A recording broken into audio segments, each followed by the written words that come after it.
हर यात्रा में जयकारों का उद्घोष।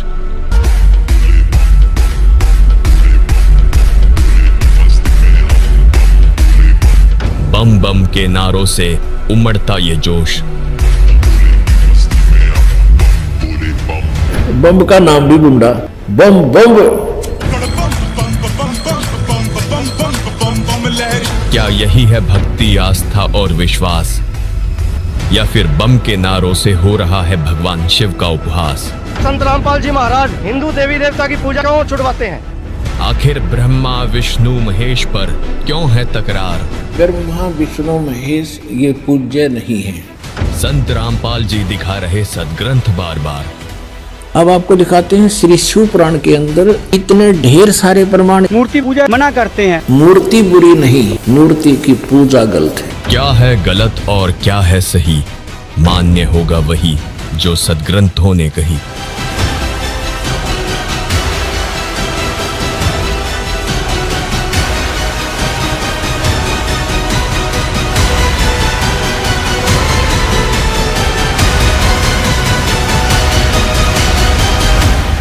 दर्शकों, लगातार आध्यात्मिक चर्चाओं के माध्यम से हम आपके सामने अध्यात्म से जुड़े हर उन सवालों के जवाब तलाशने की कोशिश करते हैं जिनको जानकर समाज को नई दिशा मिल सके, आपका आध्यात्मिक जीवन शंकाओं से मुक्त हो। इस मुहिम को लेकर निकली हमारी टीम ने जिन सवालों को इस आध्यात्मिक बहस में उठाया वो आपके सामने है। आज हम उन तमाम सवालों को उठाएंगे और संत रामपाल जी के अनुयायियों से उन तमाम सवालों के जवाब जानेंगे, उनके प्रमाण देखेंगे, उनके तथ्यों को खोजेंगे कि संत रामपाल जी महाराज के अनुयायी और संत रामपाल जी महाराज जो दावा करते हैं वो दावा कितना खरा है और कितना सही है।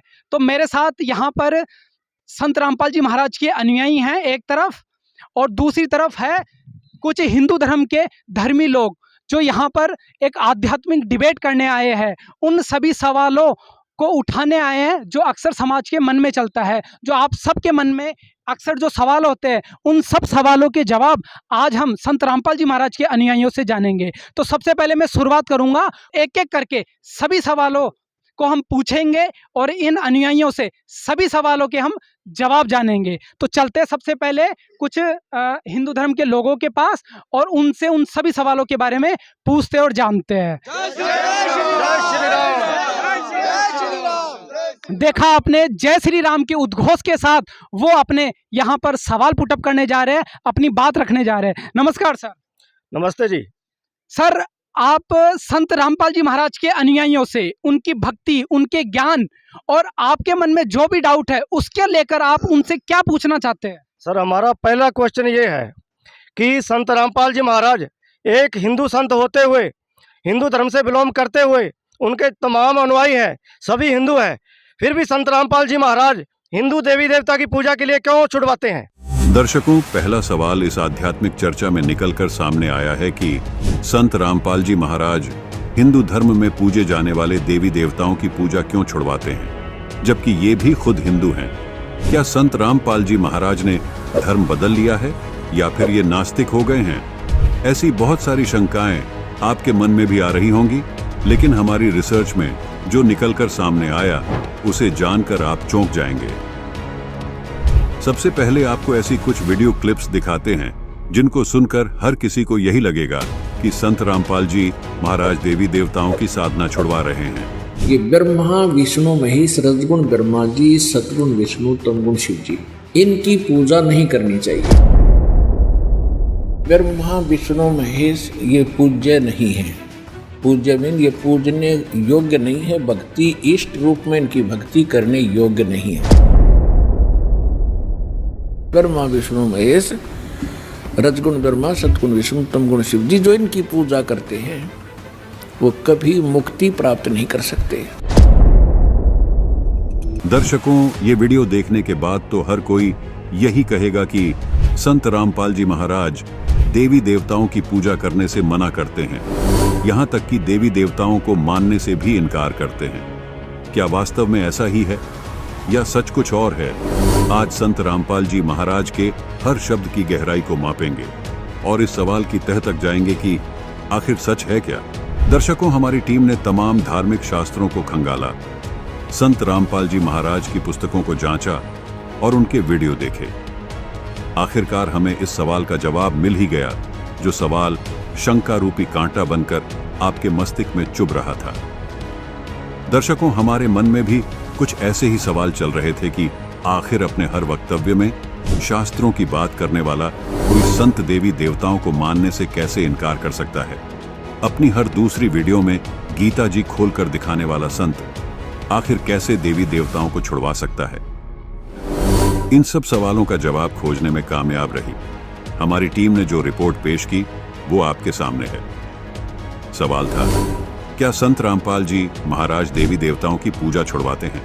जैसा कि सर आपने देखा कि इनका कहना है कि संत रामपाल जी हिंदू है और हिंदू होकर हिंदू धर्म के देवी देवताओं की पूजा छुड़वाते हैं, ये कहाँ तक सही है? जी, ऐसा बिल्कुल भी नहीं है। अब आप सामने प्रश्न कर सकते हैं कि ये अगर शंकर जी को मानते हैं, विष्णु जी को मानते हैं, देवी दुर्गा और गणेश जी को मानते हैं, तो इनसे पूछिए कि दिन भर में ये उनके कितने मंत्र करते हैं। आज संत रामपाल जी महाराज जी के आदेश हैं और निर्देश हैं कि प्रत्येक उनका भक्त, जो कि करोड़ों की जनसंख्या में है, ब्रह्मा विष्णु शिव जी, दुर्गा जी और गणेश भगवान के मंत्र, सभी देवी देवताओं के मंत्र संत रामपाल जी महाराज जी के शिष्य करते हैं। तो आप ही बताइए, जब संत रामपाल जी महाराज जी के भगत गणेश जी के, ब्रह्मा जी के, विष्णु जी के, शिव जी के, दुर्गा जी के मंत्र कर रहे हैं, तो कैसे छोड़ रहे हैं? उनको छोड़ नहीं रहे, बल्कि उनकी साधना शास्त्रों के अनुसार कर रहे हैं। यानी समाज में जो अफवाह है कि संत रामपाल जी महाराज देवी देवताओं की भक्ति छुड़ाने, क्या ये मात्र एक अफवाह है? जी, ये सरासर अफवाह है और संत रामपाल जी महाराज जी के विचारपूर्ण तरीके से ना सुनने के कारण ये अफवाह है और इसमें कोई भी सच्चाई नहीं है। दर्शकों, आइए देखते हैं इस बारे में संत रामपाल जी महाराज के आध्यात्मिक विचार। कई कहते हैं कि आपके गुरुजी तो ब्रह्मा विष्णु महेश को छुड़वाते हैं। ब्रह्मा विष्णु महेश को हम छुड़वा सकते हैं? हम कोई बालक हैं? तीनों देवा कमल दल बसे, ये ब्रह्मा विष्णु महेश, प्रथम इनकी वंदना फिर सुन सतगुरु उपदेश। उनका था कि ये तीनों देवा कमल दल में बसते, हमारे कमलों में, इन दलों में अंदर रहते हैं, और प्रथम इनकी वंदना, ये मंत्र जो करते हैं इनकी साधना करते हैं, और फिर सुन सतगुरु उपदेश, सतगुरु के ज्ञान को सुनो और उसका पूरा कंप्लीट कोर्स लो, तब ये बात बनेगी। दर्शकों, जवाब अभी अधूरा है, इसको थोड़ा विस्तार से समझना होगा। संत रामपाल जी महाराज देवी देवताओं की पूजा तो छुड़वाते हैं, लेकिन उनकी साधना अपने अनुयायियों से जरूर करवाते हैं। अब आप सोच रहे होंगे कि ये सब शब्दों का माया जाल है या हमारे अध्यात्म ज्ञान की कमी। क्या साधना और पूजा अलग अलग है? बिल्कुल। साधना और पूजा दोनों में बहुत फर्क है। इसी फर्क को न समझ पाने के कारण संत रामपाल जी महाराज पर यह सवाल उठना शुरू हुआ था। संत रामपाल जी महाराज अपने सत्संग प्रवचनों में ये जरूर कहते हैं कि ब्रह्मा विष्णु महेश की पूजा नहीं करनी है, लेकिन साथ में ये भी कहते हैं कि हमें उनकी साधना करनी है। आइए आपको साधना और पूजा का भेद समझाते हैं। पूजा, जिसको आप भक्ति भी कह सकते हैं, एक उदाहरण के जरिए आपको समझाते हैं। जैसे हम सबको पता है कि पृथ्वी के अंदर मीठा और शीतल जल है। सवाल ये है कि उसको प्राप्त कैसे किया जा सकता है। उसके लिए बोकी द्वारा जमीन में सुराख किया जाता है। उस सुराख यानी बोर में लोहे की पाइप डाली जाती है, फिर हैंड पंप यानी नल की मशीन लगाई जाती है, तब वह शीतल जीवन दाता जल प्राप्त होता है। इसलिए हमारा पूज्य जल है। उस जल को प्राप्त करने के लिए प्रयोग किए गए उपकरण तथा प्रयत्न साधना है। यदि हम उपकरणों की पूजा में लगे रहे तो जल प्राप्त नहीं हो सकता। उन उपकरणों के द्वारा पूज्य वस्तु प्राप्त होती है। आपको एक और उदाहरण से समझाते हैं। जैसे एक पतिव्रता स्त्री परिवार के सभी सदस्यों का सत्कार करती है, सास ससुर का, माता पिता का, ननंद का, छोटी बहन का, जेठ देवर का, बड़े छोटे भाई का, जेठानी देवरानी का, बड़ी छोटी बहन का, सबका सम्मान करती है, परंतु वह पूजा अपने पति की करती है। जब किसी कारणवश स्त्री और उसका पति घर से अलग होते हैं तो वो अपने हिस्से की सर्व वस्तुएं उठाकर अपने पति वाले मकान में ले जाती है। मतलब जो आस्था वो अपने पति में रखती है, वो भाव उसका परिवार के किसी और सदस्यों में नहीं होता। परंतु आदर सबका करती है। ठीक इसी प्रकार संत रामपाल जी महाराज के अनुयायी सब देवी देवताओं का आदर करते हैं, लेकिन भक्ति पूजा पूर्ण निष्ठा के साथ पूर्ण परमात्मा कबीर साहिब जी की करते हैं। जैसे जल रूपी परमात्मा को प्राप्त करने के लिए शरीर रूपी जमीन में मंत्र रूपी बोकी से ब्रह्मा विष्णु महेश के कमल रूपी पाइप से होते हुए हम उस जल रूपी परमात्मा तक पहुंचेंगे। उस परमात्मा तक पहुंचने तक मार्ग में जो भी क्रिया हमने की वो साधना कहलाती है। उस क्रिया में ब्रह्मा विष्णु महेश के मंत्र भी शामिल हैं और ज्ञान दान ध्यान हवन प्रणाम यज्ञ भी शामिल है। ये सब हमारी साधनाएं हैं जिनको करने के बाद हम जल रूपी पूर्ण परमात्मा को प्राप्त कर लेंगे। अब आप कहेंगे कि ब्रह्मा विष्णु महेश ही तो पूर्ण परमात्मा है, वही तो जल है, वही तो इष्ट देव है। लेकिन नहीं, ब्रह्मा विष्णु महेश पूर्ण परमात्मा नहीं है। उनकी पूजा करने के लिए गीता जी में साफ मना किया गया है। आध्यात्मिक मार्ग में पूजा सिर्फ इष्ट देव की ही की जाती है। खैर, आगे बढ़ते हैं और देखते हैं कि आध्यात्मिक बहस में आगे और क्या निकलकर सामने आता है। सर, हम ये इनके अनुयायियों संत रामपाल जी के अनुयायियों से जानना चाहते हैं कि माता दुर्गा का पति है, उन्होंने संत रामपाल जी ने बताया है। हम बचपन से सुनते आ रहे हैं कि वो तो अर्धकुंवारी है, लेकिन ये तो माता का अपमान है, ये तो हमारे जो देवी देवता हैं उन सबका अपमान कर रहे हैं। लेकिन हमें प्रूफ सहित आधार सहित बताइए, ये कहाँ बताया गया है और कहाँ लिखा है ये। आध्यात्मिक बहस में अगला सवाल ये निकलकर सामने आया कि संत रामपाल जी महाराज माता दुर्गा जी को सर्वशक्तिमान नहीं मानते, बल्कि उनका दावा है कि दुर्गा माता जी का कोई पति भी है। लेकिन दूसरी तरफ हिंदू धर्म में प्रचलित पूजा करने वाले लोगों का मानना है कि माता दुर्गा का कोई पति नहीं है। जैसा कि इन्होंने कहा है कि माता देवी का पति बताते हैं संत रामपाल जी महाराज जी, आखिर इसका प्रमाण क्या है? तो सर हमें बताइए, इसका प्रमाण कहाँ पर है कि माता देवी दुर्गा का कोई पति है? जी देखिए, देवी भागवत महापुराण के अंदर में प्रमाण आता है देवी भागवत में, उसमें एक महिषासुर वाला प्रकरण आता है। सभी हिंदू भाई उससे परिचित हैं। वो प्रश्न कुछ इस प्रकार है कि एक बार महिषासुर नाम का दैत्य जो था वह तीनों देवताओं को ब्रह्मा विष्णु शिव जी से युद्ध करके उनको परास्त करके हरा देता है। इस पे तीनों देवता और सारे देवता मिलके देवी दुर्गा से प्रार्थना करते हैं कि माता आप इस राक्षस से हमारा पीछा छुटाइए। देवी दुर्गा वहां पर आती है और युद्ध के लिए महिषासुर के सामने जाती है। महिषासुर वहां पे उनसे विवाह का प्रस्ताव रखता है। यह प्रकरण महिषासुर के अध्याय में हम आपको प्रमाण के लिए दिखाते हैं। देखिए, देख तो संत रामपाल जी के महाराज के अनुयायी प्रमाण के सहित ये बता रहे हैं, तो कैमरामैन को कहूंगा वो इनको प्रमाण दिखाए। ये देखिए, ये है श्रीमद् देवी भागवत, गीता प्रेस गोरखपुर से है और आप प्रमाण देखिए। इसमें एक प्रकरण है कि महिषासुर का मंत्रियों के साथ परामर्श करना और वाष्फल तथा दुर्मुख को भेजना, देवी के द्वारा वाष्फल और दुर्मुख का वध। इसमें देवी ने कहा कि ब्रह्मा विष्णु महेश इंद्र वरुण कुबेर एवं अग्नि तक को भी मैं पति बनाना नहीं चाहती। इन सब प्रधान देवताओं को छोड़कर किस गुण की विशेषता से मैं पशु को स्वामी बनाने का निंदनीय काम करूंगी?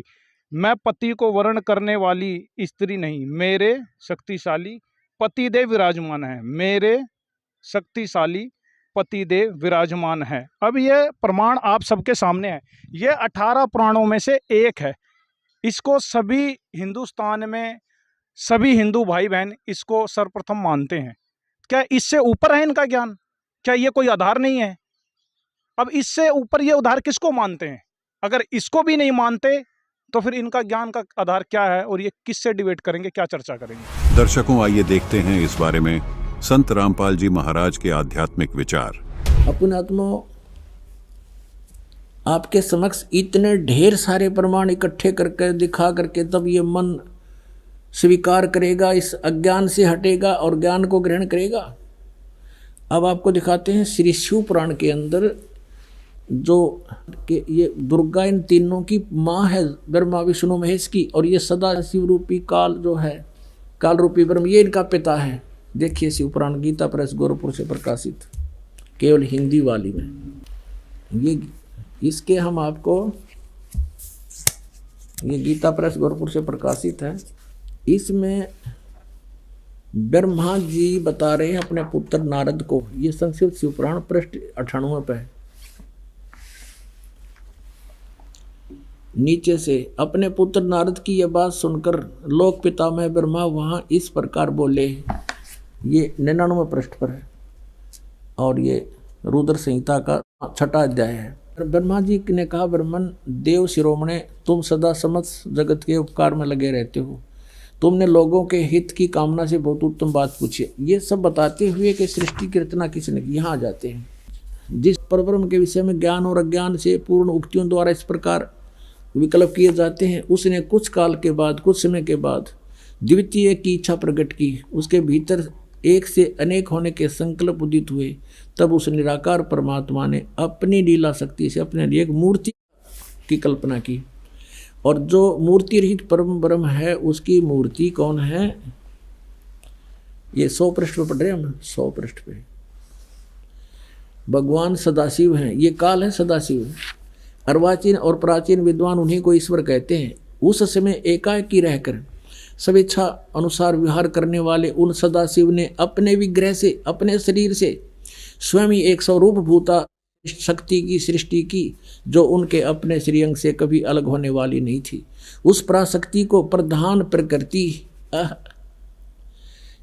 भी कहते हैं। उस दुर्गा को गुणवती माया बुद्धि तत्व की जननी और विकार रहित बताया गया है। वह शक्ति अंबिका कही गई है, उसी को प्रकृति दोबारा फिर कहा है। प्रकृति सर्वेश्वरी और त्रिदेव जननी नित्या और मूल कारण भी कहते हैं।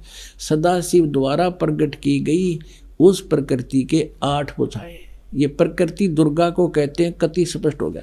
वे जो सदाशिव हैं उन्हें परम पुरुष शिव, शंभु और महेश्वर कहते हैं। 101 पृष्ठ पर हम चल रहे हैं, रुद्र संहिता, गीता प्रेस, गौरव प्रकाश से। वे अपने सारे अंगों पर भस्म रमाए रहते हैं। उन काल रूपी ब्रह्म ने एक ही समय, ये काल रूपी ब्रह्म है, ये काल रूपी ब्रह्म, ये काल है। काल रूपी ब्रह्म ने एक ही समय शक्ति के साथ शिवलोक नामक क्षेत्र का निर्माण किया। अब मैं क्या बताना चाहता हूँ आपको, वे प्रिय और प्रियतम रूप शक्ति और शिवा, ये पति पत्नी रूप में उस काशी में रहते हैं।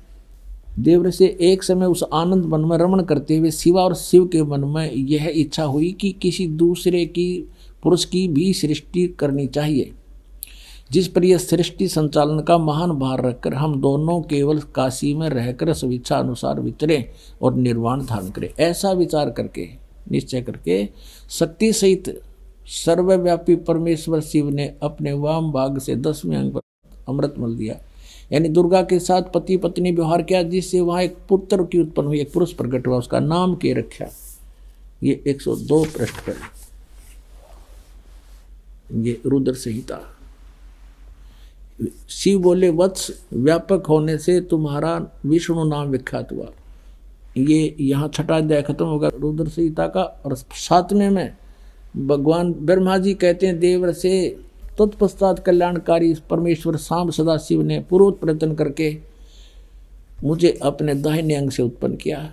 जिस प्रकार विष्णु किया वैसे मैं किया, मेरा बेहोश कर दिया। पुण्यात्माओं, ये स्पष्ट हो गया कि दुर्गा को प्रकृति कहते हैं। एक भक्त आता ग्वालियर से और बड़ा वैद्य है, वो वैद्य का भी कार्य करता है और अच्छा एज्ड आदमी, समझदार बुद्धिमान दिखा था। 3 साल से नाम ले रखा और इतना कुछ प्रमाण दास देता है, लेकिन कई बार ऐसा होता है कि अनुपस्थिति भी इसका कारण बन जाती है कि हम पूरे ज्ञान को ग्रहण नहीं करते।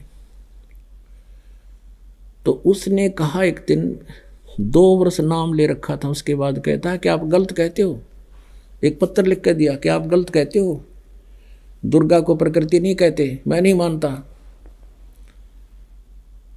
मैं बोला, वह नहीं मानता तो यहाँ मत आकर, जब तुम मेरे पर विश्वास नहीं इस दास पे, फिर तिराने का यहाँ पर फायदा क्या। उसको हमने यहाँ से मना कर दिया आने को। अब फिर उसने दोबारा पढ़ा अच्छी तरह, किसी ने बताया कि आप गलत कह रहे हो, इसको पढ़ो, सारे प्रमाण दे रखे हैं, लिखा हुआ है। उसने फिर पढ़ा दोबारा, फिर वापस आया, अपनी भूल को स्वीकार किया और कहा मेरी गलती बन गई थी मुझसे, और मैंने ध्यान से सुना नहीं, पढ़ा नहीं था। हमारा तो पुराना रंग चढ़ा हुआ था और वही आगे आड़े अड़ा रहा। पुण्यात्मा इतना प्रमाण देता है दास और फिर अज्ञान नहीं हटता, हद की बात है। कितना ठोक ठोक कर रखा है हमारे अंदर, यह ज्ञान ठोक रखा है, हजारों वर्षों से ठोक रखा है। अब हम पढ़ते हैं इस गीता जी को, प्रकृति दुर्गा को कहते हैं, और 14वें अध्याय के गीता जी के 3, 4, 5 श्लोक में ये स्पष्ट कहता गीता ज्ञानदाता कि ये प्रकृति यानी दुर्गा तो मेरी पत्नी है, सब जीवों की माता है और मैं सबका पिता हूँ। इसके पेट में मैं बीज स्थापित करता हूँ गर्भ में, तब सब जीवों की उत्पत्ति होती है। और इसी प्रकृति से उत्पन्न तीनों गुण, रजगुण ब्रह्मा, सतगुण विष्णु, तमगुण शिव जी, ये सभी जीवों को कर्माधार से यहाँ बंधन में बांधे रहते हैं। और परमात्मा कहते हैं ये झूठ बोल रहा है, ये केवल ब्रह्मा विष्णु महेश को दोषी बता रहा है। नहीं, क्या बताते हैं? ब्रह्मा विष्णु कहते हैं, ब्रह्मा विष्णु महेश्वर माया और धर्मराया कहिए, इन पांचों में परम पंच बनाया, वाणी हमरी लहिए। परमात्मा कहते हैं ब्रह्मा विष्णु महेश माया और धर्मराया कहिए, धर्मराज कहें इस काल को, धर्मराया भी कहते हैं। और इन पांचों ने मिलकर ये प्रपंच बना रखा है, वाणी हमरी लहिए। अकेले ब्रह्मा विष्णु महेश दोषी नहीं है। अब हम आते अपने उसी कंसेप्ट के उसी पॉइंट पर कि ये क्या कह रहा है कि अब ऐसा ज्ञान सुना दूंगा अर्जुन, इसको सुनने के बाद फिर कुछ भी जानना शेष नहीं रहेगा। और ये भगत मेरी भक्ति अवश्य करते हैं, तो हजारों में से कोई मेरी भक्ति करता है, लेकिन उनमें से कोई एक ही मुझे पहचान पा रहा है। मैं कौन हूँ मुझे पहचान नहीं रही है। अब फिर देखिएगा श्री मद् भगवत गीता, ये देखिएगा। अब इसके हम फिर आते हैं 7वें स्कंद में, और इसमें स्पष्ट लिखा है गीता जी अध्याय नंबर 7 के श्लोक नंबर 4, 5 में इकट्ठा किया है कि मेरी 2 प्रकार की प्रकृति है। एक तो जड़ प्रकृति, ये जड़ प्रकृति, और इससे दूसरी है वो जीव रूपा, यानी यह प्रकृति दुर्गा है मेरी। और 14वें अध्याय के पुण्यात्मा थोड़ा कंसेप्ट क्लियर हो जाए, क्योंकि बार बार नहीं मिलता है समय जो आज रजा बख्शी भगवान ने। 3, 4, 5 में ही देखिएगा, अध्याय नंबर 14 श्रीमद् भगवत गीता, और यहाँ देखिएगा 3रा श्लोक। हे अर्जुन, मेरी महत ब्रह्म रूप मूल प्रकृति संपूर्ण भूतों की यानी प्राणियों की योनि है, अर्थात गर्भाधान स्थान है, और मैं सबका पिता हूँ। मैं उस योनि में गर्भ को स्थापन करता हूँ, गर्भम दधामी, उसके संयोग से इन्होंने कुछ अपना बना रखा है। सब भूतों की उत्पत्ति यानी प्राणियों की उत्पत्ति होती है। 4 में क्या कहा है? हे अर्जुन, नाना प्रकार की शरीरों में, योनियों में जितने भी मूर्तियां अर्थात शरीरधारी प्राणी उत्पन्न होते हैं, प्रकृति तो उन सब की माता है, गर्भ धारण करने वाली माता, और मैं बीज स्थापन करने वाला पिता हूँ। 5वें में क्या कहा है?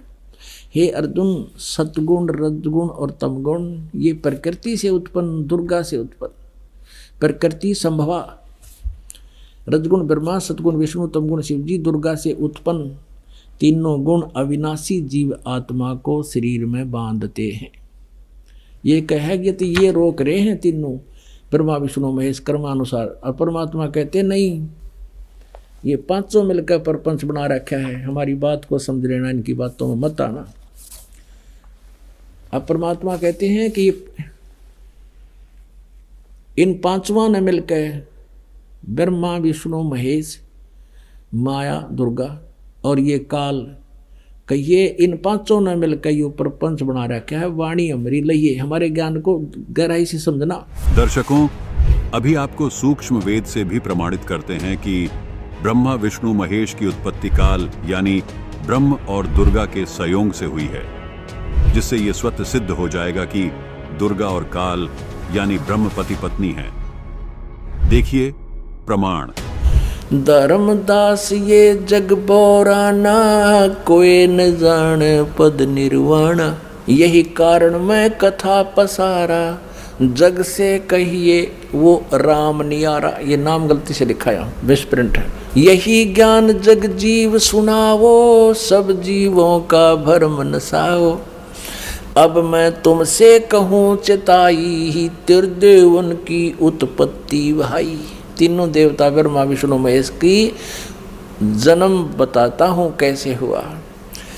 कुछ संक्षेप कहूँ गहुराई, सब संशय तुमरे मिट जाई। भरम गए जग वेद पुराण, आदि राम का भेद न जाना। ये राम है।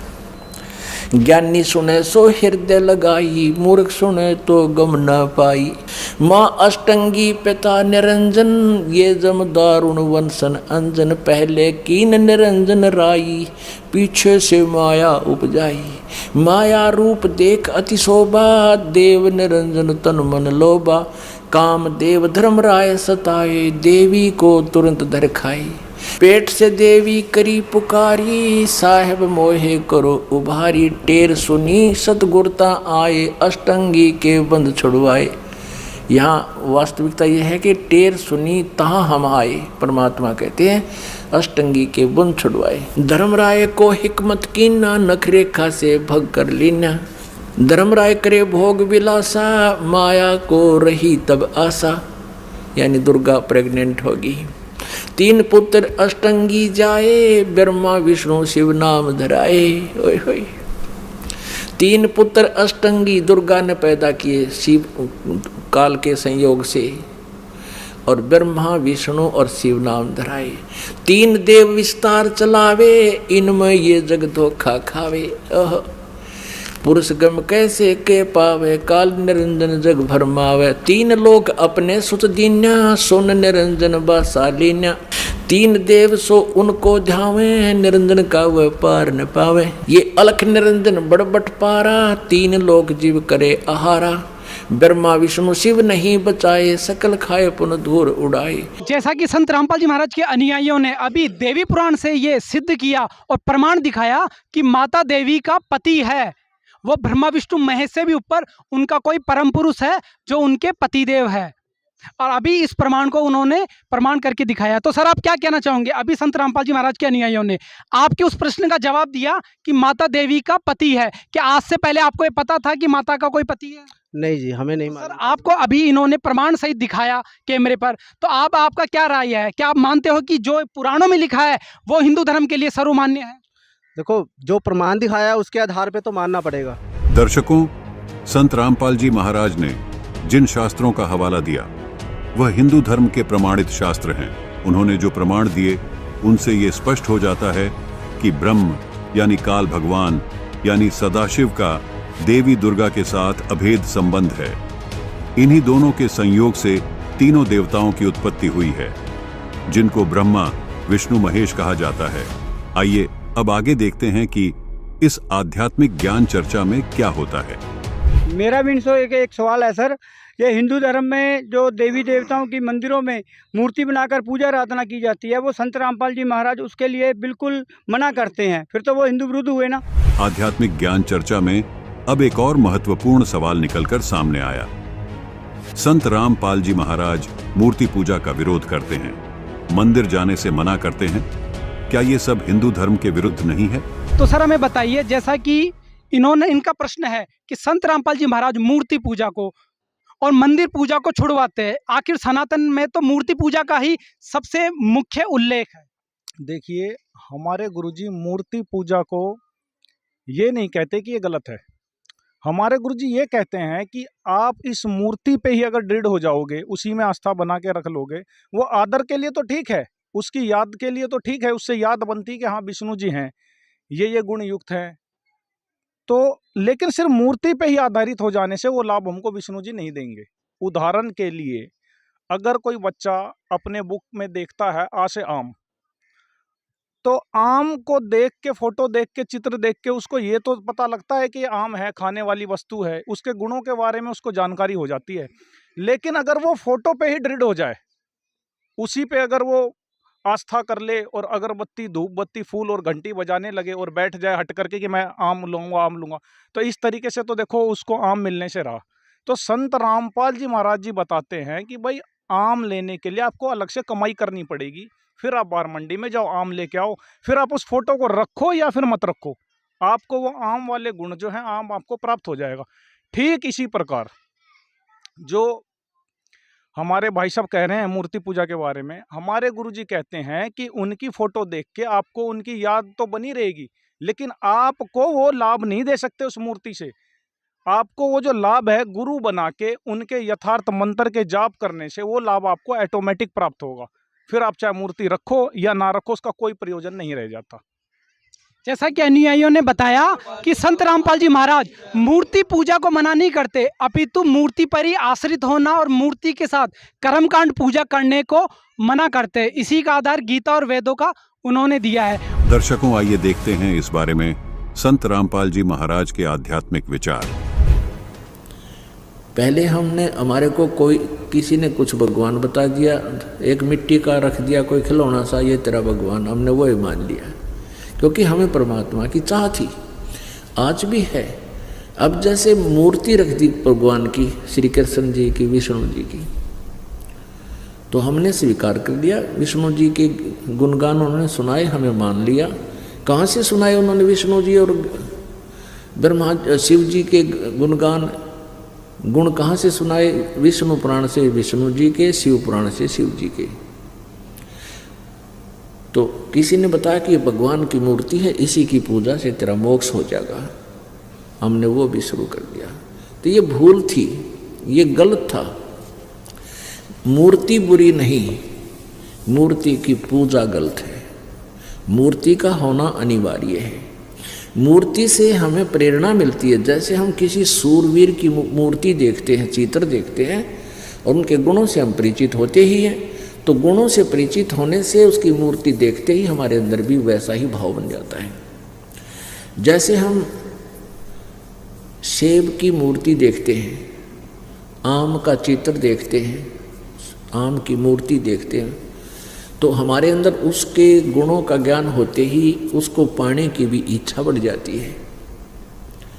तो ऐसे ही जो मूर्ति भगवान की, विष्णु जी की, शिव जी की, कृष्ण जी की, राम जी की, हमारे को हम जिसकी पूजा करते थे वो पूजा नहीं करनी थी, उसकी पूजा से हमें कोई लाभ नहीं होना था मूर्ति की। हमने उस मूर्ति वाले भगवान को पाना है।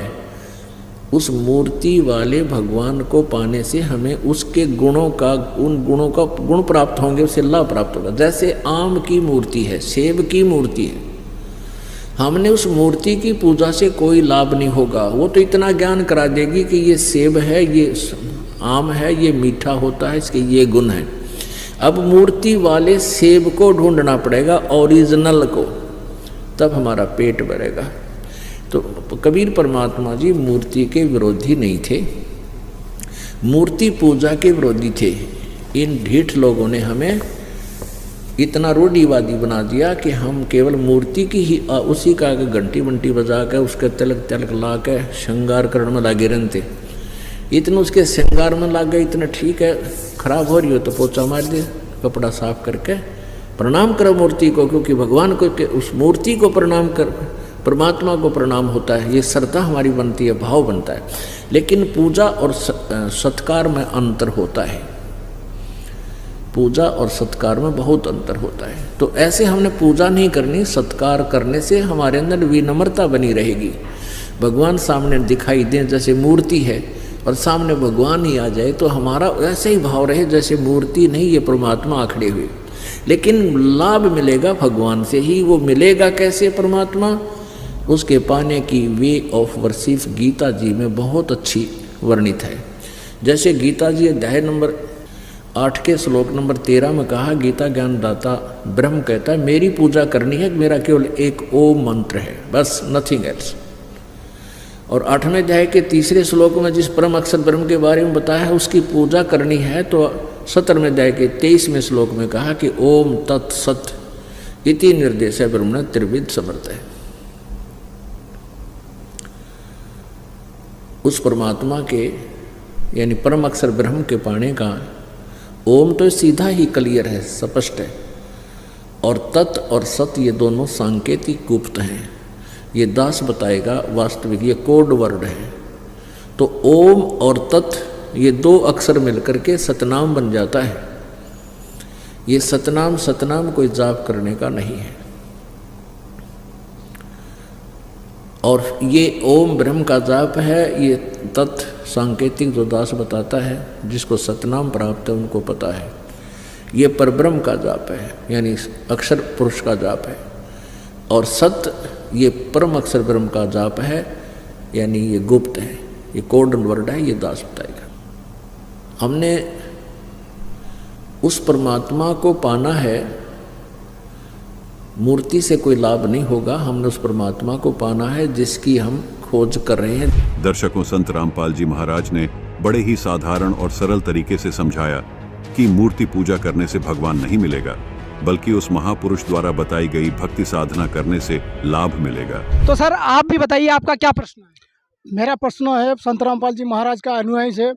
जो संत रामपाल जी महाराज बताते हैं ये तीनों देवता जैसे ब्रह्मा विष्णु महेश ये जन्म मृत्यु में है, ये कैसा? हम तो अजर अमर उसको भाव रहे चिंता कर रहे अजर अमर है, लेकिन ये उन्होंने तो बताते ये तो जन्म मृत्यु में, ये किस में प्रमाण है सर, ये बताइए। लोगों का प्रश्न है कि संत रामपाल जी महाराज जी बताते हैं कि ब्रह्मा विष्णु महेश की जन्म और मृत्यु होती है, जबकि सनातन धर्म में माना जाता है कि ब्रह्मा विष्णु महेश अजर अमर है, उनकी कोई जन्म मृत्यु नहीं होती, वो अविनाशी है। तो इसका कहाँ प्रमाण है और इसका क्या उत्तर है? आप प्रमाण सहित तथ्यों सहित हमें बताइए। मैं पहले बताऊं कि मैं एक शिक्षक हूं, ठीक है, मैं ग्रेजुएट भी हूं, और मैं भी पहले यही समझता था जो आप लोगों ने आज तक सुना, मैं भी यही सुनते आया था। लेकिन जब मैंने रामपाल जी महाराज का ज्ञान सुना, उनका सत्संग सुना, और उस आधार पर जब मैंने अपने शास्त्रों को मिलाया तो मैंने पाया कि सचमुच तो आज तक हम लोग जो सुने थे वो तो गलत था, वो तो अधूरा ज्ञान था। लेकिन आज जो प्रमाण दे रहे हैं परमात्मा संत रामपाल जी महाराज, उसके आधार पर जब हमने देखा, कबीर सागर में लिखा हुआ है कि माँ अष्टंगी पिता निरंजन यजम दारुण वंशन अंजम, तीन पुत्र अष्टंगी जाए ब्रह्मा विष्णु शिव नाम धराए। तो इससे स्पष्ट हो जाता है कि उनका जो जन्म हुआ है वो अष्टंगी माने दुर्गा से हुआ है, और ये तीनों जो है, ये प्रमाण कौन से शास्त्र में? ये कबीर सागर के ज्ञान बोध में है। कबीर सागर जो एक पुस्तक है उसका ज्ञान बोध अध्याय, उसमें आपको ये मिल जाएगा। अच्छा सर, हमें किसी गीता वेद पुराणों से भी प्रमाणित करे कि ब्रह्मा विष्णु महेश की जन्म मृत्यु होती है? जी हाँ, देवी भागवत पुराण में स्पष्ट लिखा हुआ है, वो आपको मैं अभी दिखाता हूँ। ये देखिए, ये देवी भागवत पुराण है, सचित्र मोटा टाइप, केवल हिंदी, गीता प्रेस से ये लिखा हुआ। ये हमारे गुरुजी का नहीं है, गीता प्रेस से लिखा हुआ। देखिए, ये देखिए, ये इसकी तीसरा अध्याय, तीसरा का संचित देवी भागवत पुराण 138 पेज क्या लिखा हुआ है कि तुम शुद्ध स्वरूपा हो, यह सारा संसार तुम्ही से उद्भासित हो रहा है। मैं ब्रह्मा और शंकर हम सभी तुम्हारी कृपा से ही विद्यमान है। हमारा आविर्भाव मतलब हमारा जन्म होता है और तिरोभाव हुआ करता है, इसका मतलब हमारी मृत्यु भी हो करती है। केवल तुम ही नित्य और जगत जननी हो, प्रकृति और सनातन देवी। तो इसे प्रमाणित हो गया कि हमारे जो जगत गुरु सतगुरु रामपाल जी महाराज बोलते हैं, वो जो भी बोलते हैं वो अपने से कुछ नहीं बोलते। वो जो भी आज तक प्रमाण दिए हैं वो शास्त्रों से प्रमाणित करके दिखाए हैं, वो अपने मन से कुछ नहीं बोलते। इसलिए आज आप लोगों ने भी देख लिया कि देवी भागवत पुराण में स्पष्ट लिखा हुआ कि ब्रह्मा विष्णु महेश बोलते हैं हमारा आविर्भाव मैंने जन्म होता है, तिरुभाव मैंने मृत्यु होती है। दर्शकों, संत रामपाल जी महाराज के शिष्यों ने हाथों हाथ प्रमाण दिखाकर ये सिद्ध कर दिया कि जो संत रामपाल जी महाराज श्री ब्रह्मा विष्णु और महेश जी की जन्म मृत्यु के बारे में वो बता रहे हैं, वो बिल्कुल यथार्थ बात बताते हैं, और श्री ब्रह्मा विष्णु और महेश जी वास्तव में अजर अमर नहीं हैं। सुनिए संत रामपाल जी महाराज के आध्यात्मिक विचार। अब आपको हमें ये लोक वेद सुना करते थे, ये अपने सदग्रंथों से भी परिचित नहीं थे। ये ब्राह्मण गुरु ऋषि महर्षि इन पुराणों से भी परिचित नहीं थे। और ब्रह्मा विष्णु महेश को अजरो अमर सर्वेश्वर महेश्वर, इनके कोई माता पिता नहीं, इनका जन्म मृत्यु नहीं होता, ऐसे कहा करते थे। ये लोक वेदता दंत कथा थी, और इनके जीवनी में लिखा है कि ये तो नासवान है, इनकी जन्म मृत्यु होती है, दुर्गा इनकी माता है और ये ब्रह्म इनका पिता है ज्योतिनंद। ये देखिएगा जीवनी, ब्रह्मा विष्णु महेश की जीवनी।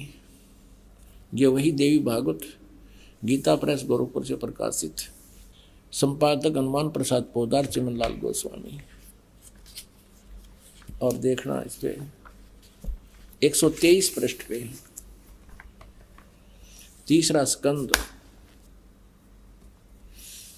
123 पृष्ठ पे, विष्णु जी अपनी माता दुर्गा की महिमा गा रहे हैं और अपनी सतीथि बता रहे हैं।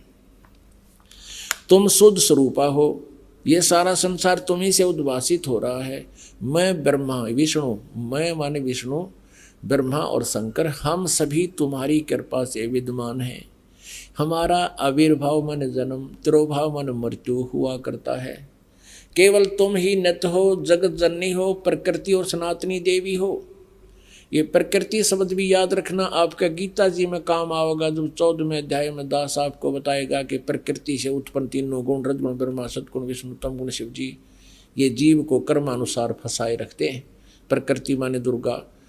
14वें अध्याय के 3, 4, 5 श्लोक में लिखा है कि प्रकृति मेरी पत्नी है, मैं पति हूँ इसका, इसके पेट में जीव स्थापित करता हूँ जिससे सब जीवों की उत्पत्ति होती है।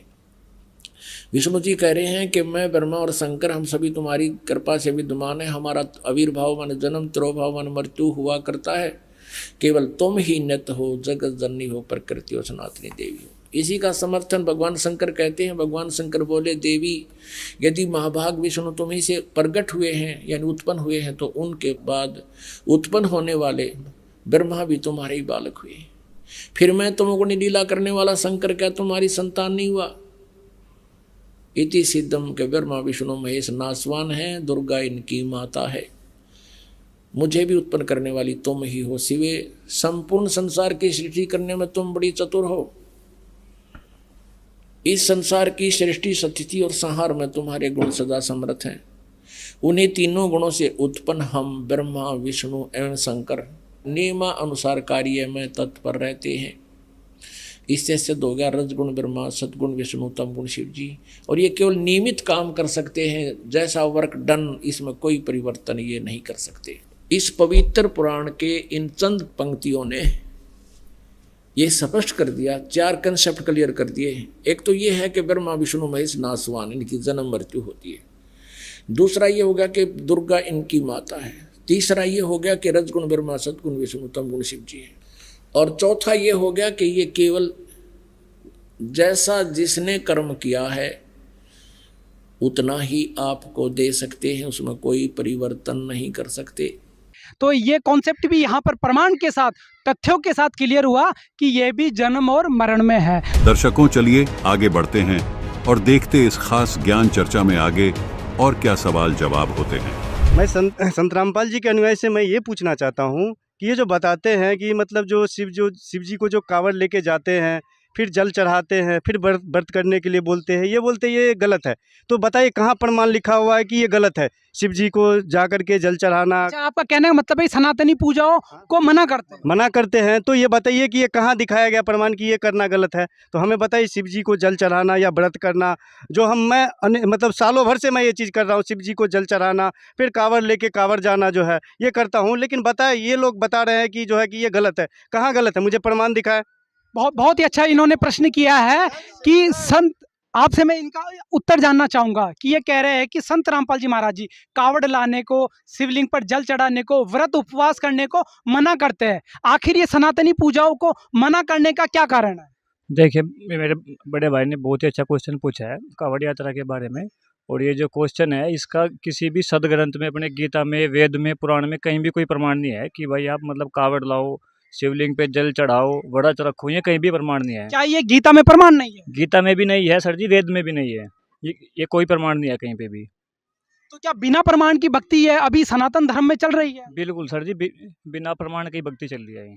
अच्छा, आप क्या कहना चाहोगे सर? जी देखिए, ये जो साधना कर रहे हैं, आज भगवत गीता जी प्रथम है। हिंदू धर्म के जितने भी अनुयायी हैं या जितने भी हैं, वो सबों के लिए मान्य है भगवत गीता जी।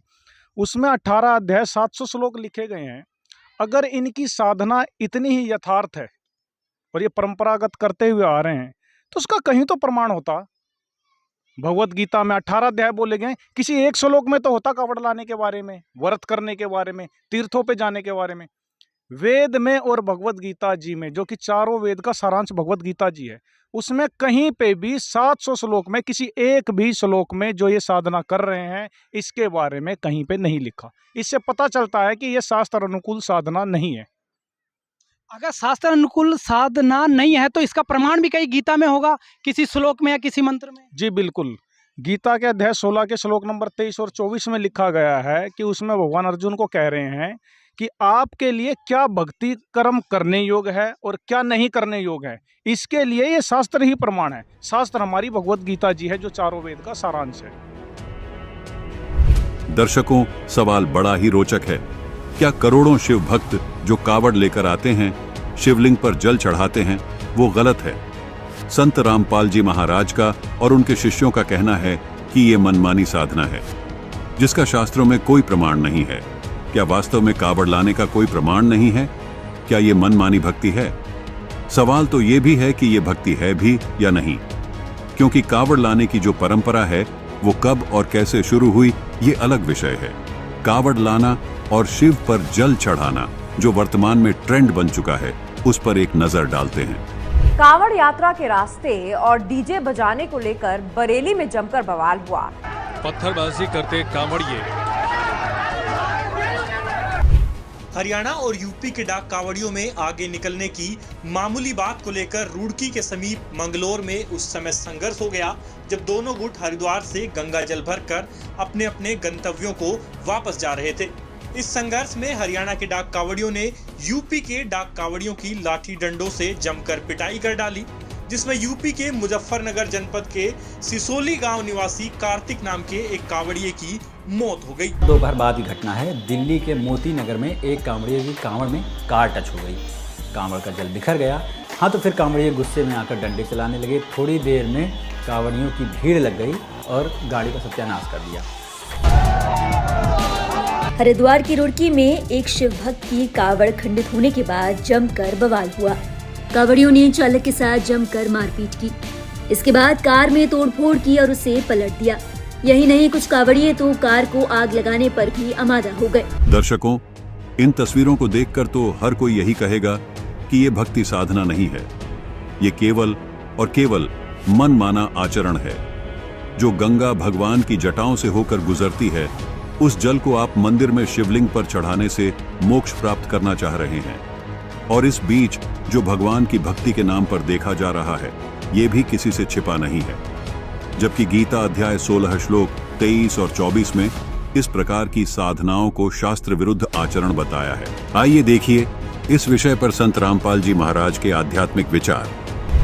और सन्यासी शंकर को भूले बम्ब महादेव झावे हैं। तेरा भैया कमाल कर दिया। आपने देखा होगा ये कावड़ लेवनी है, कावड़ लेने जाते हैं हरिद्वार तक, खासकर सावन के महीने में। और वहाँ से मेरे ख्याल में वो 2 किलो गंगा जल लेकर चले, गंगा का पानी जल। नंगे पैर बेचारे पैदल आएंगे, कोई बस में बैठ कर, ज़्यादातर पैदल जा जाते हैं। और वो भगवान शंकर के पुजारी बनकर जाते हैं। भगवान शंकर का जो नाम हम आपको देते हैं उससे लाभ देता है भगवान, वैसे नहीं देता। अब देखो, प्रत्येक इष्ट का अपना अपना एक गुप्त मंत्र है जिससे वो आकर्षित होते हैं। एक कोड वर्ड होता है, जैसे कुत्ते ने कुत्ता कुत्ता करें जा कति नहीं देखा है, और उसको नहीं करते तो तुरंत देखता है। ऐसे ही प्रत्येक पशु के अलग अलग कोड वर्ड होते हैं। तो ऐसे ही इन भगवानों के भी ये कोड वर्ड हैं, जो विशेष मंत्र हैं जिनसे ये तुरंत आकर्षित होते हैं। वो मंत्र यथार्थ मंत्र हैं जो हम आपको देते हैं। तो वो क्या करते आते हैं, वहाँ से लेकर सावन के महीने में इस सूक्ष्म वेद में लिखा है कि सावन के महीने में तो शहर को भी नहीं जाना चाहिए सुबह सुबह किसी टाइम भी, यानी जितना हो सके कम से कम सफ़र करें सावन के महीने में, क्योंकि सावन के महीने में इतने जीव जंतु सूक्ष्म उत्पन्न हो जाते हैं, कदम रखते ही कई मरते हैं। और उस सावन के महीने में यूँ कार ने नया काम शुरू करवा दिया कि वहाँ से पैदल चलो गंगा से, हरिद्वार से, और अपने अपने घर तक आओ। तो उसमें कितने जीवन के पैरा तलम रहे हैं वो सारे उनके बैंक अकाउंट में लिख दिए जाते हैं पाप में। और पाइया गंगा जल लेकर आए वो बता भगवान शिव जी का उस गंगा जल का भूखा है। और नाम लेते नहीं भगवान का, क्योंकि बम बम महादेव भी ना कहते हुए बम बम बम बम। अब उन कोई नो के नहीं है बम का नाम भी बुंडा, और वो मानने इसने मंत्र तत्काल में हमारे को सारे ये उल्टे पाठ पढ़वा रखे हैं। और एक दूसरे ने कहेंगे ओ बोले चाल आगे ने, और बेबर ने कहेंगे बोली चाल आगे। इन नो नहीं बेरा तुम क्या संज्ञा दे रहे हो निकम्यो, आप बोला बन रहे बेबर बोली बना रहा। तो इसे हम कति ऐसे हो गए भक्ति में, कति -0 में पहुंच गए। अब इस -0 से ऊपर उठाने के लिए इस दास को कितना संघर्ष करना पड़ रहा है, लेकिन ये सफल होगा। ये यथार्थ ज्ञान है और इसी से जीव का कल्याण हो सकता है। कक्कड़ भांग तमाखू पीवे, बकरे काट तलावे हैं, सन्यासी शंकर को भूले, बम्ब महादे ध्यावे हैं। यो भी बैदा है बैदे से भेद अलैदा, यो भी बैदा बैदा क्यों जाण्या, हम सतगुरु बैठे न्यू जाण्या। दर्शकों, संत रामपाल जी महाराज ने अपने सत्संग प्रवचनों से समझाया कि कावड़ लाना शास्त्र विरुद्ध मनमानी साधना है, जिसके करने से आपको मोक्ष प्राप्त नहीं हो सकता। संत रामपाल जी महाराज के शिष्यों ने हमारी आंखें खोल दी। संत रामपाल जी महाराज देवी देवताओं की भक्ति छुड़ाते नहीं, बल्कि वो तो मंत्र जाप देते हैं। आज हमें पता चला कि भगवत गीता में ओम तत्सत इति निर्देश मंत्र लिखा है। ये तो हमने कभी देखा ही नहीं। हमने तो लाल कपड़े में लपेट के अपने घर में गीता को रख रखा है और अगरबत्ती दे देते हैं, बस इतनी पूजा करते हैं। सर आज हमारी आंखें खोल दी संत रामपाल जी महाराज ने। हम भी इनके आश्रम में आएंगे और आगे भविष्य में विचार करेंगे, नाम दीक्षा भी लेंगे संत रामपाल जी महाराज से। आप क्या कहना चाहोगे सर? हम ये कहना चाहेंगे, हम देखो शिवरात्रि पर साल में 2 बार हम मंदिर जाते थे, और मंदिर जाने के बाद पूजा पाठ करके हम घर पे आ जाते, लेकिन असली मंत्र तो संत रामपाल जी के अनुयायी करते हैं। लेकिन हम इन्हीं को देखकर अब हम आश्रम में जाकर सत्संग सुनेंगे और अपना कल्याण करवाएंगे। इसीलिए कि हमारे जितने भी भाई बंधु हैं, हम सबको लेके आश्रम में पहुंचेंगे और नाम दीक्षा लेंगे इनसे। जो हिंदू धर्म के जो लोग हैं, गणमान्य लोग हैं, उन्होंने इस बात को स्वीकारा है कि आज तक समाज में जो अफवाहें फैली हुई थी कि संत रामपाल जी महाराज देवी देवताओं की भक्ति छुड़ाते हैं, उनकी पूजा छुड़वाते हैं और वो अलग ही भक्ति पूजा बताते हैं, जबकि ऐसा नहीं है। संत रामपाल जी महाराज अपनी जो भक्ति पूजा विधि है वो सनातन धर्म की पूजाओं से ही शुरू करते हैं और पूर्ण परमात्मा की भक्ति बताते हैं। यही प्रमाण अनुयायियों ने अभी गीता वेद पुराणों से खोलकर साबित करके यहाँ पर बताया है। और जो तमाम ये मेरे हिंदू धर्म के जो लोग हैं, इन्होंने भी इस बात को स्वीकार किया है कि आज प्रमाण को आंखों देखा है। कल तक उन्होंने अपने शास्त्रों को लाल कपड़ों में लपेटते हुए देखा है, आज उन्होंने आंखों देखा है, सभी शास्त्रों को खोल कर प्रमाण दिखाते हुए देखा है। तो संत रामपाल जी महाराज जी जो भी बता रहे हैं वो शास्त्रों के अनुकूल बता रहे हैं और उनका ज्ञान शास्त्रों के अनुसार ही है। जैसा गीता वेद पुराणों में बताया जा रहा है, वैसा ही ज्ञान भक्ति संत रामपाल जी महाराज मानव समाज को बता रहे हैं। ऐसा ही अनुयायियों का मानना है और ऐसा ही अभी जो हिंदू धर्म के लोग हैं उन्होंने भी इस बात को यहाँ पर स्वीकार किया। दर्शकों, संत रामपाल जी महाराज ने वो उनके भक्तों ने आध्यात्मिक चर्चा में तमाम सवालों के सटीक और प्रमाणित जवाब दिए, जिनको जानने के बाद हर व्यक्ति ने संत रामपाल जी महाराज के इस अद्भुत ज्ञान को स्वीकार किया है। सर नमस्कार। नमस्कार जी। सर क्या नाम है आपका? अशोक सिंह लोधे ठाकुर। अशोक जी कहाँ से आए हैं आप? भिंड मध्य प्रदेश से। संत रामपाल जी महाराज से कब जुड़े आप? 2009 में। सर संत रामपाल जी महाराज से नाम दीक्षा लेने से पहले आप क्या भक्ति करते थे? शंकर भगवान की पूजा किया करते थे हम।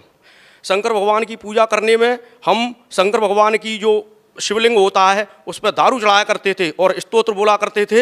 जटाटवी गलज्जल प्रभा पावितस्थले गले वलम विलंबिताम भुजंग तुंग मालिकाम डमट डमट डमन निनाद व डमरवयम चकार चंड तांडवम तनोतु नय शिवय शिवम जटाकटा स्वम ब्रह्म ब्रह्मण्य लिंप निर्झरी विलोल वीच वल्लरी विराजमान मूर्धन दगद दगद दगद लाट पट्ट पावके किशोर चंद्रशेखरे रतिय प्रति क्षणम धराधरेन्द्र नंदिनी को चाग्र चित्र पत्र का प्रकल्पनई कसल्पनी त्रिलोचने रतिर्मम नवीन मेघ मंडली विरुद्ध दुर्धर स्पृहु निशीत नीत में प्रबंधबद्ध कंध है निलिम्ब निर्झरी धर स्तनोत्कृत सिंधुर है कला निदान बंधुर है श्रियम जगत धुरंधर है प्रफुल्ल नील पंकज प्रपंच कालिम प्रभा वलंब कंठ कंदली रुचप्रबद्ध कंदरम स्मरच्छिदम पुरच्छिदम भवच्छिदम अखच्छिदम गजच्छिदांत कच्छिदम तमंत कच्छिदम भजे अखर्व सर्व मंगला कला कंदम मंजरी रस प्रभा माधुरी विद्रमणा मधुव्रतम स्मरांतकम पुरांतकम भवांतकम मखांतकम गजांत कांत कांतकम तमंत कांतकम भजे जयत्वद भ्रभ भ्रभ दुर्गमत कर्म स्मृत कराल भाल हव्यवाट दिमिद मिद मुद्दन मृदंग तुंग मंगला ध्वनि क्रम प्रवर्तित प्रचंड तांड वैश्व त्रसिद्ध चत्र तल्प और भुजंग भक्त कसरजो गरिष्ठ लोष्टोस हृद पक्ष पक्ष हो तृणारविंद चक्षुषो प्रजामही महेंद्रो संप्रवृत कदा सदा शिवम भजाम्यम कदा निलिम्ब निर्जरी निकुंज कोट रेवसन विमुक्त दुर्मते सदाश्रय इष्ट मन निलिम वहन विलोल लोल लोचनो ललाम वाल लग्न का श्वेत मंत्र मुच्चरण कदा सुखी भवाम्यम इम नित्यमेव मुक्त मुक्त मुक्त मोक्तमम इष्टवम पठन स्मरण वर्णरो विशुद्धि मेति संततम हरे गुरु सुवक्ति मासु याति नाम यथागति में मोह नमि देहि नाम सु शंकरस्य चिंतनम पूजावसान समय दशवक्त्र गीतम ऐसम पूजन परम प्रदोषे तस्य स्त्राम गजेंद्र युक्ताम लक्ष्मी सहस्रमुखी प्रदास संभवा। ऐसी साधना हम किया करते थे शंकर भगवान की, और देवी के 108 नाम भी हम कंठस्थ कर रखे थे, अरगला स्तोत्र भी जानते थे और कुंजका स्तोत्र का भी स्मरण करते थे, और भैरव के मंत्र भी हम बहुत सारे पढ़ा करते थे। इतनी सारी भक्ति करने के बावजूद भी हमको कोई लाभ नहीं मिला जीवन में। और जगत गुरु तत्वदर्शी संत रामपाल जी महाराज की जैसे ही हम शरण में गए तो 15-20 दिन में ही हमको वो लाभ प्राप्त होने लगे जो लाभ शायद ही किसी को पृथ्वी लोक में हुए हों, वो लाभ हमको प्राप्त होगी। संत रामपाल जी महाराज से नाम दीक्षा क्यों लिया आपने? हम शराब पिया करते थे और हमारे मित्र पहले से जुड़ चुके थे, और शराब में हम चोरी भी कर लेते थे, उल्टे सीधे काम करते थे, नाली में पड़े रहते थे। जो पहले के मित्र थे हमारे गुरुदेव से जुड़ चुके थे, उन्होंने हमसे कहा कि चलिए भाई साहब आप कहाँ पड़े रहते हो, आप सतलोक आश्रम बरवाला चलिए, और ऐसे गुरुदेव हैं बहुत ही अच्छे हैं जगत गुरु तत्वदर्शी संत रामपाल जी महाराज, उनसे जाकर के आप नाम दीक्षा ले लो, आपका जीवन सफल हो जाएगा। और हम जुआ खेला करते थे, इसलिए एक दिन अचानक ऐसे ही हम जुआ हार गए, मेरी जेब में कोई पैसा नहीं रहा, तो उस भगत ने, वो था पहले वाला मित्र हमारा जो भगत बन चुका था गुरुदेव जी का, उसने ही किराया दिया और हमको जींद स्टेशन पे उतारा ले जा करके, और हमको जगत गुरु तत्वदर्शी संत रामपाल जी महाराज की वहाँ गाड़ियाँ खड़ी थीं, वो हमको फ्री ले गईं। जब हम वहाँ पर पहुँचे तो वहाँ हमने देखा जगत गुरु रामपाल जी महाराज के यहाँ ऐसी व्यवस्था थी, वहाँ हमने बहुत अच्छा भंडारा खाया। तो हम शंकर भगवान की भक्ति किया करते थे, रावण का शिव तांडव भी हमने याद कर रखा था, दुर्गा देवी के 108 नाम भी याद कर रखे थे। जब गुरुदेव जी ने वहाँ पे अपना ज्ञान सुनाया तो हमने कहा ये कौन सा ज्ञान लेके आए हैं, और कबीर को इनने ऊपर कर दिया और हमारे शंकर भगवान को नीचे कर दिया।